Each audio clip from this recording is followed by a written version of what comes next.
чоролорунун талаш аймактык 40 чоро кошундарынын төрагасы катары 30 бүгүнкү саат 11-ге тынчтык чогулушка чакырганбыз. Ал жөнүндө мына шаардын мэриясына кагаз таштаганбыз, кат таштаганбыз жана биздин ички иштер министрлигине караштуу УВДга кат жөнөткөнбүз. Анан кечээ күнү сот болуп биз башка жакта жүрөт элек. Ошодон биз келе албай калдык. Анан моундай соттун чечими чыгыптыр. Чечим кылат. Талаш шаардык жергиликтүү өз алдынча башкаруусу мэриясынын арызы жартылай канааттандырылсын. Кыргыз чоролору коомдук бирикмесинин Талаш аймактык 40 чоро кошундарынын жетекчиси тынч чогулуш уюштуруучусу Туракеевке катышуучулардын 2014-жылдын 30-октябрында Талаш шаарынын борбордук аянтында тынч чогулуш өткөрүүгө чектөө салынсын. Чогулушка чектөө жөнүндө соттун чечимин чогулуштун уюштуруучуларына жана катышуучуларына алып чыккан күндөн тартып 24 сааттын ичинде жеткирүү Талаш шаар жергиликтүү өз алдынча башкаруусу мэриясы жана Талаш шаардык ички иштер бөлүмүнө милдеттендирилсин. Чечим жарыяланган учурдан тартып мыйзамдуу күчүнө кирет жана ага 24 саат ичинде Талаш облустук сотунда даттанууга болот. Бул сот ишине сиз катыштыңызбы? Сот ишине мен катыша албай калдым, анткени мен башка жактарда жүрөт элем. Бирок сотто өздөрү чыгарып коюшуптур. Буну чечимди сиз барып мэриядан алдыңызбы? Бул чечимди мэриядан алган жокмун. Мага үйгө эртең менен алып келип беришти. Алып келип өздөрү тапшырып кетиштиби? Өздөрү келип тапшырып кетишти. Бүгүн ушул чечимдин негизинде наразычылык акциясын, тынч чогулушун токтотосуздарбы же бул айтылып калгандан кийин ошону өткүзөсүңөрбү? Бул эми элге айтылып калгандан кийин, тем более биз алдын ала окугандан кийин бул нерсени өткүзөбүз. Эми өткүзгөндө да ошол ак үйдүн астында өткүзүүгө тыюу салынып атат. Анан биз буну жанында эле парк Чыңгыз Айтматовдун эстелигинин алдында өткүзөлү деп ойлоп атабыз. Рахмат.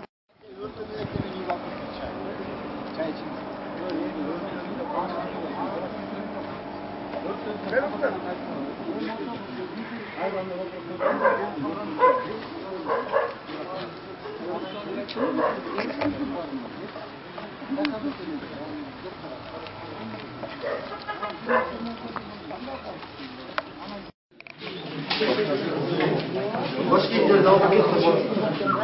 Şapkalar olmasın.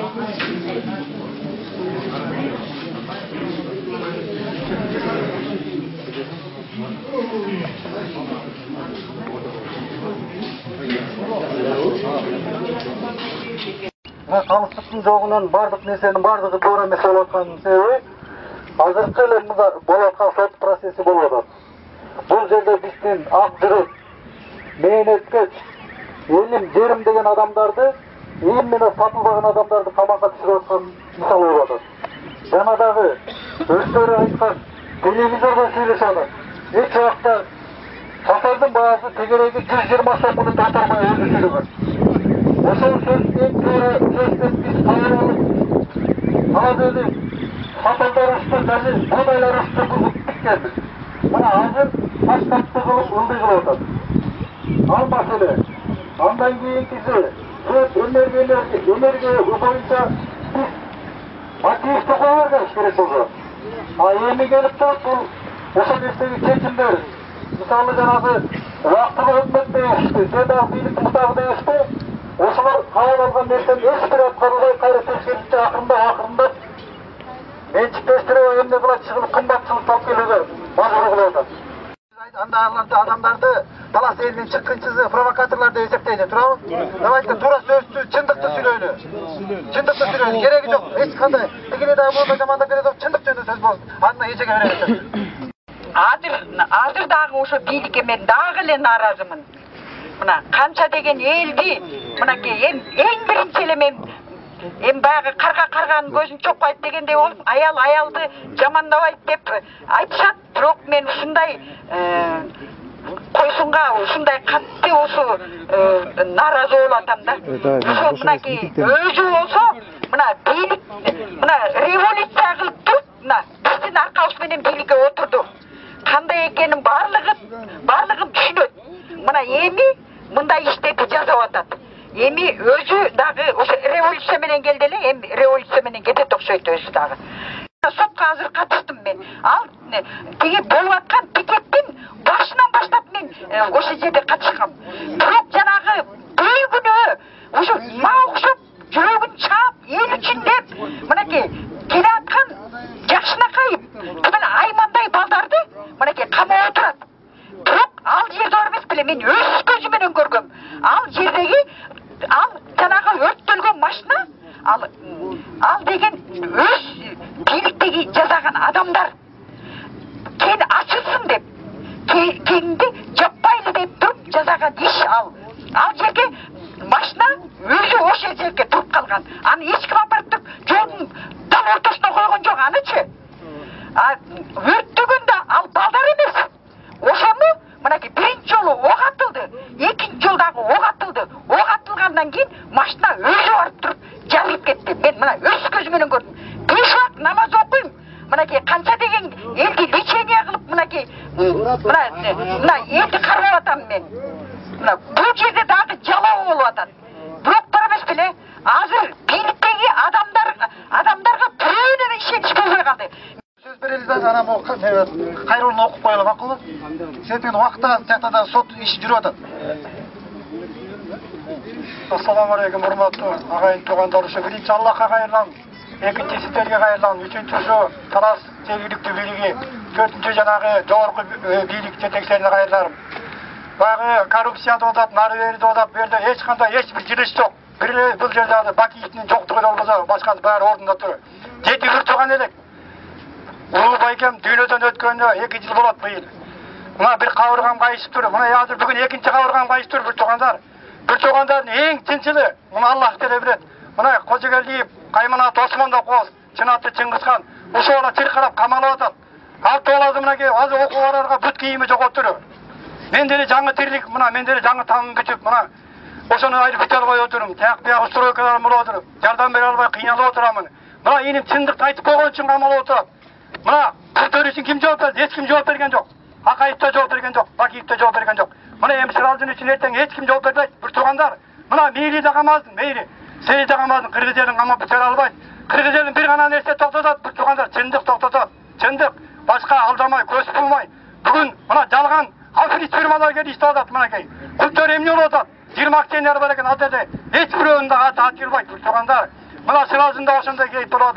Кыргызстан эли мына бүгүн кабыргасы кайшы ушундай өзү менен өзү мындай кандайдыр эки жаат болуп тур. Эртең буга бир чатак жигит кимге бирлик бере алат, эч ким бере албайт, бир туугандар. Мына үчүндөгү окуя эмне болду? Ушу Талас жергиликтүү бийлик укпай отуруп, ошого тең акылы менен иним кармалып атат. Иним эч кандай күнөө жок. Бул жерде ал жерде катышуучу карапайым дыйкан эл болгон. Ага барууга эч неме болгон. Бул жерде негизи провокация болуп кетти да. Эптеп инимди колго түшүрүштүн бир айламаны болду. Жоганын дары тур, сен өзүң чыгараңды кайтар деген аны мамлекет жок болуп атат. Мына ошондуктан мен сиздерден суранат элем. Айланайын Таластык туугандар. Мына ушу Таластын маселесин чече турган бир мыйзамдуу жол бар. Ошо мыйзамдуу жолду жасаш керек. Ошондон кийин жасалбаса, анан кийин эл анан өзү чогулуп, жалпы кандай чечилсе ошо жолго барыш керек. Ал элдин өзүнүн укугу. Ал мыйзамдуу жол ар бир айылдан 3төнбү, 4төнбү şu жерде курултай кыймылынын структурасы өзүнүн координаторлору бар. Çoğulu var bir ayıldan bir 3-4 delegat şayлагыла. Ошону айыл шайлагыла. Азыр биз мындай bir жоба иштеп чыкканбыз. Ар bir айылда 40 адамдан турган комитет түзүлсүн. 40 адам ошол айылдын тагдырына жооп берсин. Ошол айылдагы ызык сууктун бардыгы ошо 40 адам талкуулап мойнуна алсын. Al 40 adam, ошол айылдын içindeki en bir таза адамдар болуш керек. 20 жаштан bir 65 жашка чейинки адамдар болсун деп атабыз. Мына ошол 40 адамдын içинен 3төн адамды делегат кылып шайлагыла. Мына ошол 3төн адамга мыкты адамдар болсун. Чынчыл, улутчул мындай духу бар. Элди алдабаган, кызмат кыла турган, өзүңөрдүн сөзүңөрдү айтып келе турган адамдар болсун. Жигиттер болобу, же болбосо аксакал адам болуп ал эч кандай мааниге ээ эмес. Эң негизгиси өзүңөр ишенип, айылдын тагдырын 3 адамга тапшырып, делегат кылып, шайлагыла, протокол менен жөнөткүлө. Мына ошо 3 адамдан келсе 97 айыл бар экен, мына 100 айыл değil, 300 адам gelip uşu yerde Talas Oblası'nın tağdırını çetsin. Mına uşul kabul alıngan, uşu delegatlar kabul alıngan çeçim, bu eldik, aymaktık kurultay olur. Mına uşu çeçim legitimdi olur. Жогорудагы маселелерден улам баш мыйзамдын 52 беренесине таянып, жакынкы арада Талас элинин курултайын өткөрүүнү туура деп таптык. Талас элинин курултайына чейин биз нааразычылык акциясынын катышуучулары тиешелүү бийлик бутактарына төмөндөгү талаптардын аткарышын талап кылабыз. Бурчак сатуу баасы эл аралык базар баасына ылайык келтирилсин. Экинчи талап. Талас облусунун аймагына караштуу тоо-кен байлыктарын чалгындоо, казуу иштетүү иштерине 3 жылга мораторий жарыялансын. Үчүнчү талап. Казакстанга чектеш аймактардагы такталбаган же талаш тартышты жаратып келген чек ара маселелери жергиликтүү элдин кызыкчылыгын эске алуу менен тез арада чечилсин. Төртүнчү талап.